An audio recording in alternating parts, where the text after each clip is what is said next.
in section 6.2, we're going to focus on solutions, in particular power series solutions about ordinary points. Okay. So we're going to find solutions for linear second order equations in the form of a power series whose center is a number x naught that's going to be what we would call an ordinary point of the differential equation. So first of all, we recall that if we have a homogeneous linear differential equation, so the right hand side is equal to 0, and we want it to be linear, we can put this in the standard form simply by dividing the entire equation by a2, and we can write it in the form y double prime plus p of xy prime plus q of xy equals to 0. With this standard form, we can now go ahead and define what is meant by ordinary and singular points. We say that a point, x equals to x naught, is an ordinary point of the differential equation if both p of x and q of x in standard form are analytic at x naught. So for a point x naught to be to be ordinary, the functions p of x and q of x both need to be analytic at x naught. And recall, the definition of analytic means that those functions can be represented as a power series with some positive radius of convergence. Okay, they can't be degenerate points. They have to converge for some positive, or even perhaps have a power series representation at x naught that converges for all real numbers.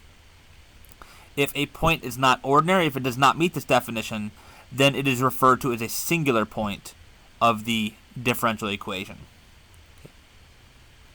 Just to kind of give you a couple examples of what ordinary points would look like, if we consider a homogeneous linear second order differential equation with constant coefficients, so something like y double prime plus y equals 0, or y double prime plus 3y prime plus 2y equals 0, they're all second order linear and homogeneous. Furthermore, whenever we have constant coefficients, there will be no singular points, which means that every value x, so every real x, would be an ordinary point of those types of differential equations. If we take a look at the next example, let's take a look at example B, y double prime plus e to the xy prime plus the sine of xy equals to 0. So let's kind of talk about this one. So the functions p of x and q of x, if you look at them, p of x is e to the x, and q of x is the sine of x. And one of the things that we know about e to the x and sine of x is, in particular from the previous section, we know that each of those functions has a Maclaurin series that converges for all real numbers. So in particular, especially at 0, but particularly we know that x equals 0 is an ordinary point because these functions are analytic at x equals to 0, right? Because they have the Maclaurin series that converges for all real numbers. In particular, you could always go ahead and recenter those power series at any real value of x, and therefore every point would also be an ordinary point of this differential equation, and that follows specifically because e to the x and the sine of x both happen to be analytic at all real values of x. The negation of this definition kind of stipulates that if at least one of the coefficients fails to be analytic, then x naught is a singular point. So in order to be an ordinary point, it's required that both p of x and q of x be analytic at the point x naught. If one or more of them is not analytic at x naught, then that point x naught is going to be a singular point. Okay. For example, let's take a look at this one here. We have the differential equation y double prime plus xy prime plus the ln of x y equals to 0. Okay. First of all, if we kind of investigate the domains of p of x and q of x, so x is defined for all real numbers. The ln of x is defined strictly for x's greater than 0. X as a function is just a nice polynomial, so it's going to be analytic everywhere, because you could write it as a power series. It's kind of equal to its own power series, so that's not going to be a problem. But because the ln of x is discontinuous at 0, that means that 0 would actually be a singular point of this differential equation.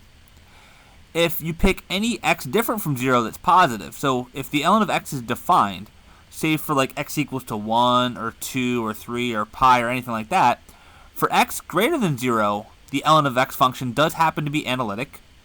We have that power series representation we saw in the previous section, and so the ln of x would be analytic for any x greater than 0, as to with this. So any positive value of x will be analytic. It's going to be an ordinary point for this differential equation, but we do have the one singular point, which is going to be x equals to 0, simply because the ln of x is discontinuous there. Let's take a look at another one. We have x y double prime plus y prime plus xy equals to 0. If we put this in standard form, so notice we'd want to kind of rewrite it. You'd first of all want to clear off the coefficient from the y double prime. So you start by dividing everything by x, and then in standard form it would look like y double prime plus 1 over x y prime plus y equals to 0. We have the functions p of x, which is 1 over x, and then q of x is 1. Q of x, the constant function, is analytic everywhere, but we have an issue. P of x is discontinuous at x equals to 0 because of the division by 0. Therefore, we would see that x equals to 0 would be a singular point of this equation. For any other value of x different from 0, those would all be ordinary points then.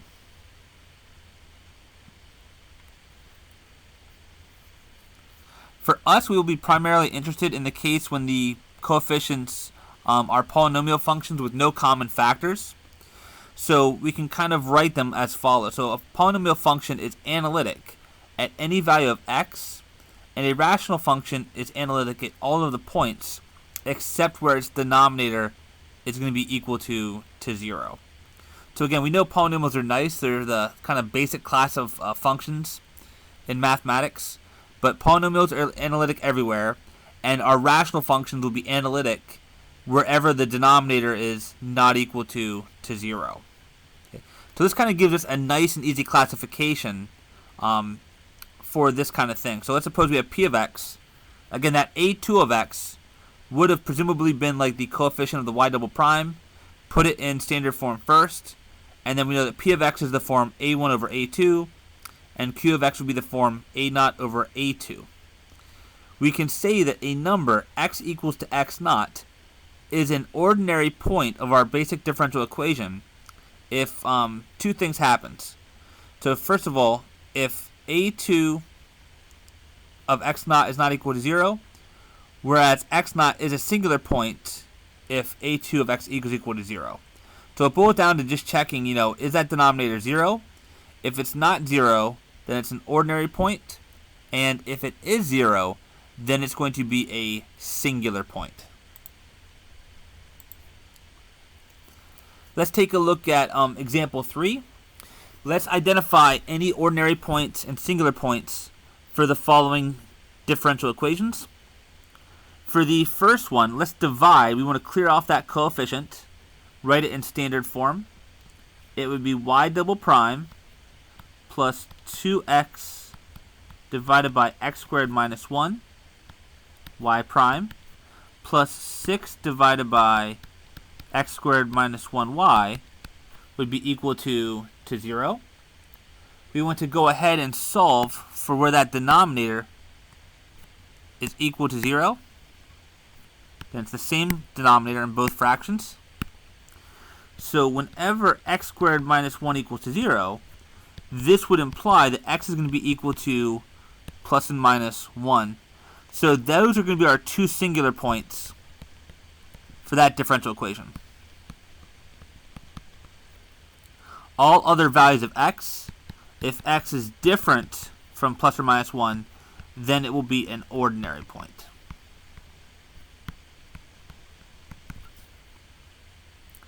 Let's take a look at part B. Again, same kind of idea. We would want to start by putting this in standard form. Divide everything by x squared. This one here actually was a Cauchy-Euler equation if you're looking at the form of it. But we would get this. Whenever that denominator is equal to 0, this would occur when x equals to 0. So that would be our singular points for this ODE. So x equals to 0 is a singular point.